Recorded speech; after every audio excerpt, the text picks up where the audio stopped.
Bonjour à toutes et à tous et bienvenue sur French Coder. Alors bienvenue dans ce nouveau tutoriel complet où je vais vous apprendre à créer une barre de recherche en PHP et MySQL.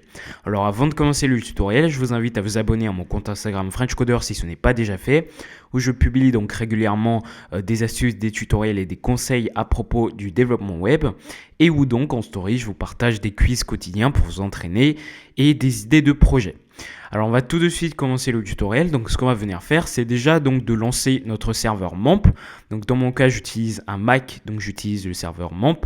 Mais si vous êtes par exemple sur Windows, vous pouvez utiliser WAMP, XAMPP. Et si vous êtes sur Linux par exemple, vous utilisez LAMP, etc.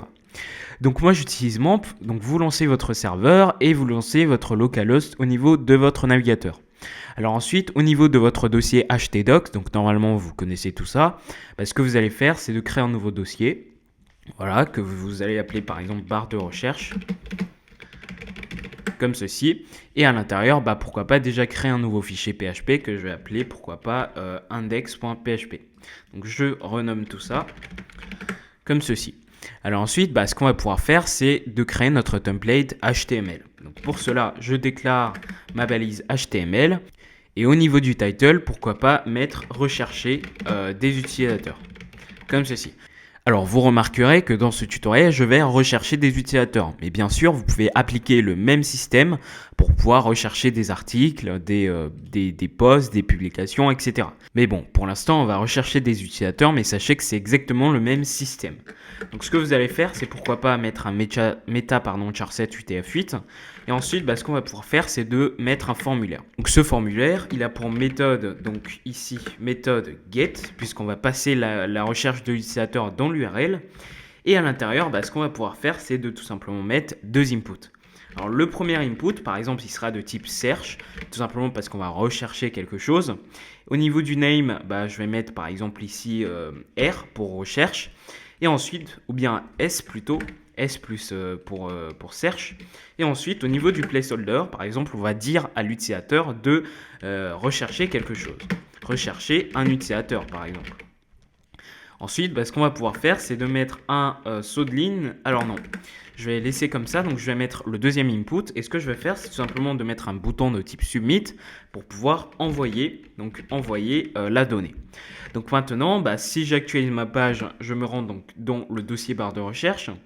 Et si maintenant, j'envoie mes données, donc je rentre quelque chose, j'envoie. Et regardez au niveau de l'URL, donc on a bien ici la recherche de l'utilisateur tout simplement. Ici, on a bien ZFZZ, donc c'est ce que j'ai tapé au niveau du formulaire. Alors une fois qu'on a donc créé ce formulaire, ce qu'on va pouvoir faire, c'est de créer une base de données déjà. Déjà, au niveau de la base de données, il faut avoir quelques utilisateurs. Donc pour cela, on va se rendre dans phpMyAdmin, donc vous lancez votre serveur PHP comme d'habitude. Et bien sûr ici, il faut avoir les bases de MySQL et PHP pour pouvoir bien suivre le tutoriel. Alors au niveau du nom de la base de données, par exemple vous mettez ce que vous voulez, donc vous mettez le nom de votre site par exemple.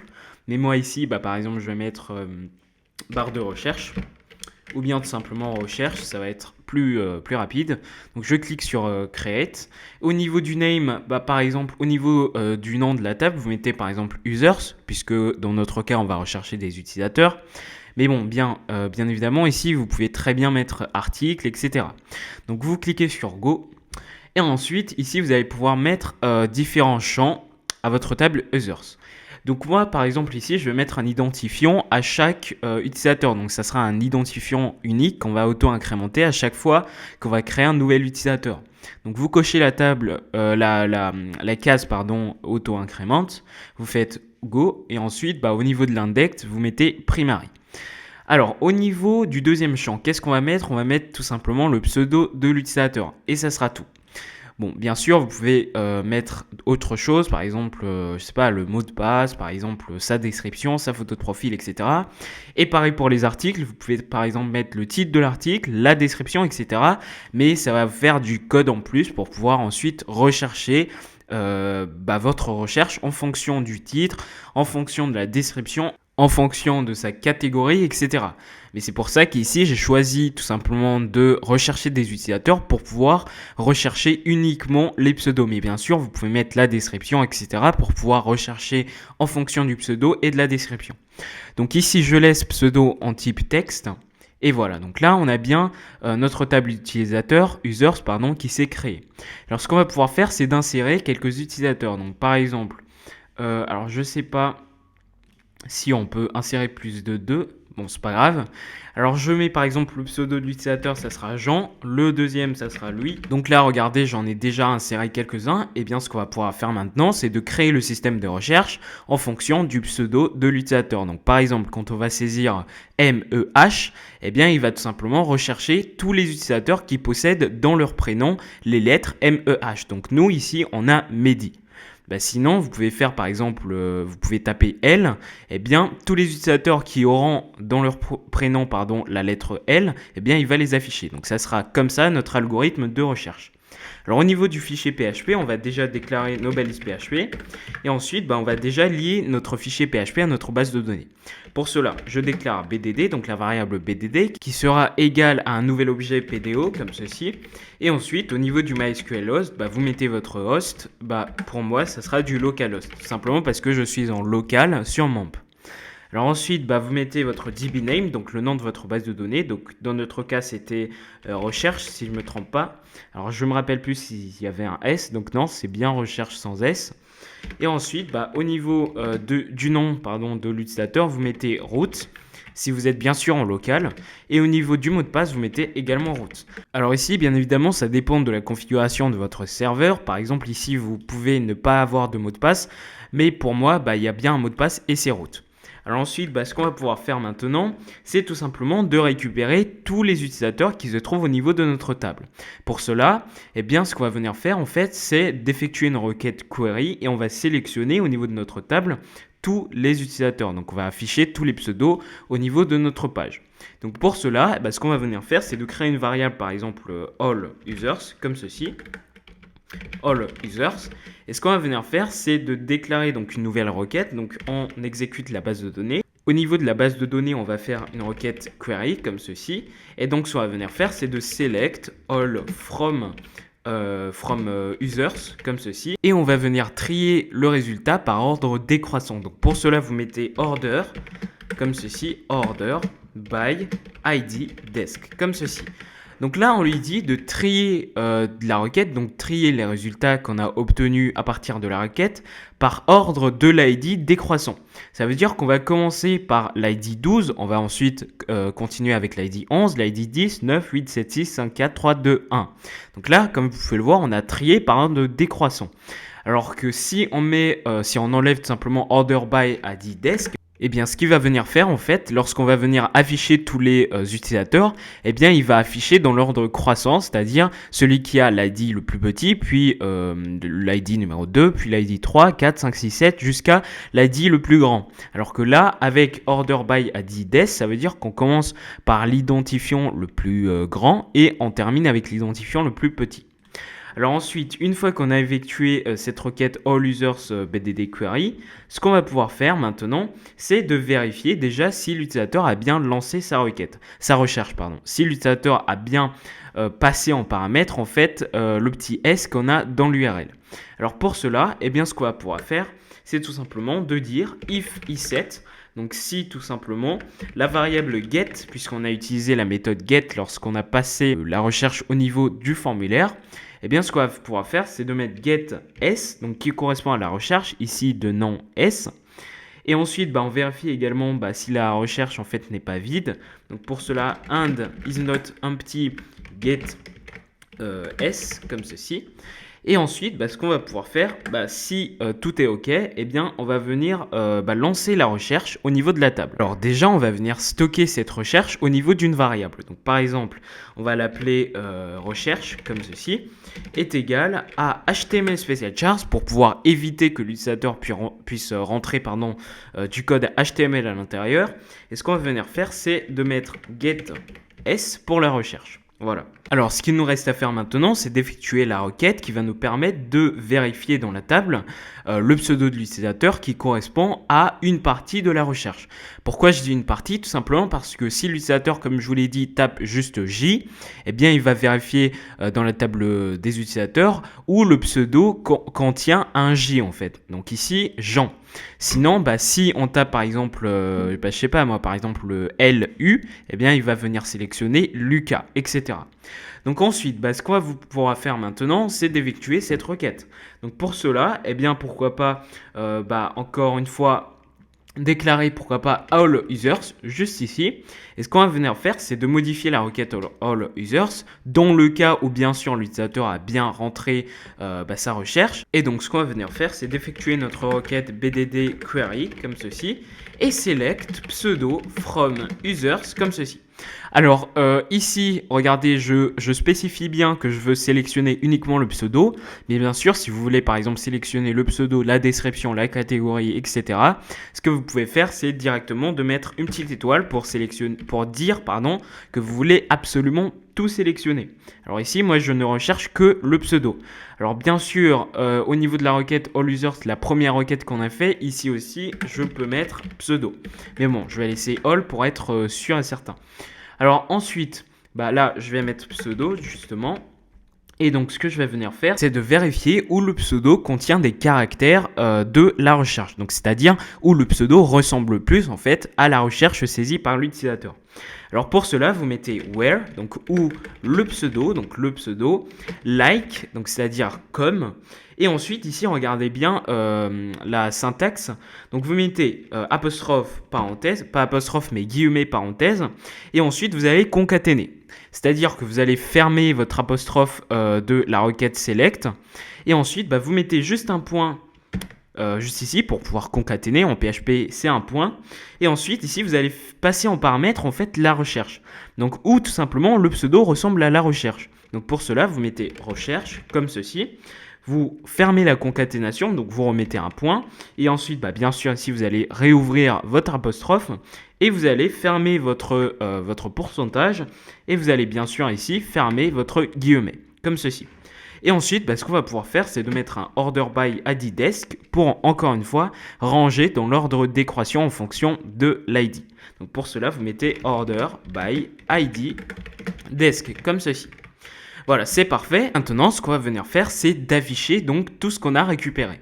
Pour cela, dans notre template HTML, pourquoi pas déjà créer une nouvelle section comme ceci, de classe, je sais pas, par exemple, affichage utilisateur, afficher utilisateur plutôt, comme ceci. Et à l'intérieur de cette section, vous en doutez bien, je vais venir afficher toutes les requêtes qu'on a exécutées, et donc je vais afficher un par un les pseudos récupérés. Alors pour cela, on va exécuter du code PHP à l'intérieur de cette section, comme ceci. Et ce que je vais venir faire, c'est à l'intérieur de ce nouveau code PHP, je vais déjà vérifier si la requête n'est pas vide. C'est-à-dire que si on a bien récupéré au moins un utilisateur à partir des requêtes. Alors pour cela, je vais mettre if all users, donc all users plutôt si on prononce à l'anglaise. Donc if all users row count comme ceci. Donc ça veut dire qu'on compte le nombre de champs qui a été en fait récupéré au niveau de la requête. Donc si all users row count est supérieur à 0, ça veut dire que si on a récupéré au moins 1, ce qu'on va pouvoir faire, c'est tout simplement d'effectuer donc l'action qui va afficher tous les utilisateurs. Sinon, on va pouvoir afficher un message d'erreur dans un paragraphe, pourquoi pas, comme ceci. Donc on ferme les balises PHP et on la réouvre. Donc ici, j'effectue un petit paragraphe et ensuite, à l'intérieur, j'affiche le message d'erreur, par exemple, aucun utilisateur trouvé, comme ceci. Donc maintenant, si j'actualise ma page PHP, alors ici, rien ne s'affiche, tout simplement parce que notre table n'est pas vide. Alors ici, pourquoi rien ne s'affiche? Parce qu'en fait, ici, on récupère la première requête, c'est-à-dire la requête all users bdd query select all from users order by ID desk. On n'est pas encore rentré au niveau de cette condition if set get ID, etc. Tout simplement parce qu'aucune recherche n'a été effectuée. C'est pour ça qu'on est resté au niveau de cette requête Et cette requête n'est pas du tout vide, tout simplement parce qu'à l'intérieur de la table, comme je vous l'ai dit, on a bien des utilisateurs. Maintenant, par exemple ici, si je lance une requête au hasard, donc j'envoie, regardez, on n'a bien aucun utilisateur trouvé. Tout simplement parce qu'on a bien lancé notre requête, notre recherche, pardon, et donc au niveau de l'URL, on a bien passé la recherche en paramètres. Et bah c'est pour cela en fait qu'on est rentré dans cette condition if set getS, etc. Et ensuite on a exécuté cette dernière requête qui nous a permis de vérifier si le pseudo rentré par l'utilisateur correspond bien à un pseudo au niveau de la table, correspond bien à des caractères en fait d'un pseudo au niveau de la table. Et ici, vu qu'on a rentré n'importe quoi, et si j'envoie la requête, on n'a bien aucun utilisateur qui possède tout simplement des caractères qui ressemblent en fait au pseudo qu'on a rentré au niveau du formulaire. Et maintenant, par exemple ici, si je mets un L comme ceci et que j'envoie la requête, et ben là notre message disparaît tout simplement parce qu'on a bien des pseudos qui se trouvent à l'intérieur de notre table users qui ressemblent à la recherche qu'on a passée au niveau de la barre de recherche. Je sais, c'est un peu complexe, mais bon, essayez quand même de comprendre le système. Alors ensuite, ce qui nous reste à faire maintenant, c'est d'afficher tous les utilisateurs. Donc pour cela, je mets un while, donc j'affiche tout ça dans une boucle. Et donc je vais créer une variable user qui va tout simplement correspondre à la requête all users. Et ensuite, cette requête, je vais récupérer toutes les données en faisant un fetch. Et à l'intérieur, ce qu'on va pouvoir faire, c'est d'afficher tous les utilisateurs dans un paragraphe. Pour cela, je vais par exemple ici refermer ma balise PHP et la réouvrir pour pouvoir ensuite exécuter le code suivant. Et ensuite, ce qu'on va pouvoir faire ici, c'est d'afficher dans un paragraphe tout simplement le pseudo de l'utilisateur. Donc pour cela, je spécifie user pseudo comme ceci. Alors ici, si vous ne comprenez pas cette syntaxe chevrant point d'interrogation égale, c'est tout simplement le diminutif de PHP echo. Donc voilà, c'est plus rapide de faire un chevrant point d'interrogation égale au lieu d'à chaque fois afficher PHP echo. Donc si j'actualise ma page, et que maintenant, alors ici, je vais tout simplement réactualiser sans passer en paramètre de recherche. Ici, regardez, en fait, on a bien tous les utilisateurs qui s'affichent correctement au niveau de notre page. Parce que, en fait, c'est la première requête, comme je vous l'ai dit, qui est exécutée sans avoir fait la recherche. Maintenant, si je passe une recherche au niveau de l'URL, en fait, ce qu'on va pouvoir faire, c'est par exemple ici... Alors, je vais tout simplement ici désactiver l'autocomplete parce que c'est un peu gênant. Donc, autocomplete off, comme ceci. Donc, maintenant, par exemple, ici, si je recherche CLA, par exemple, CLA, voilà, j'envoie. Et regardez, on a bien récupéré Claude. Simplement parce qu'à l'intérieur du prénom Claude, on a bien un C, un L et un A. Par exemple, maintenant, si je recherche, je sais pas, tous les prénoms qui possèdent un L, je recherche L, j'envoie. Et là, on affiche bien tous les prénoms qui possèdent un L au niveau de leur prénom. Et maintenant, je peux faire exactement la même chose. Par exemple, si je recherche totalement le prénom François et que je le passe au niveau de la barre de recherche, j'envoie. Et là, on récupère bien François, tout simplement parce qu'à l'intérieur du prénom François, on a bien F-R-A-N-C-O-I-S. Et voilà, donc comme vous pouvez le voir, notre barre de recherche est fonctionnelle. Vous pouvez faire bien évidemment ce que vous voulez. Donc ici, si je passe n'importe quoi, on n'a aucun utilisateur trouvé. Et si je passe rien du tout, on a bien tous les utilisateurs qui s'affichent correctement au niveau de la page. Donc là, bien évidemment, vous pouvez ajouter des fonctionnalités. Par exemple, prendre en compte non seulement le pseudo, mais également la description de votre article, le titre de votre article, etc.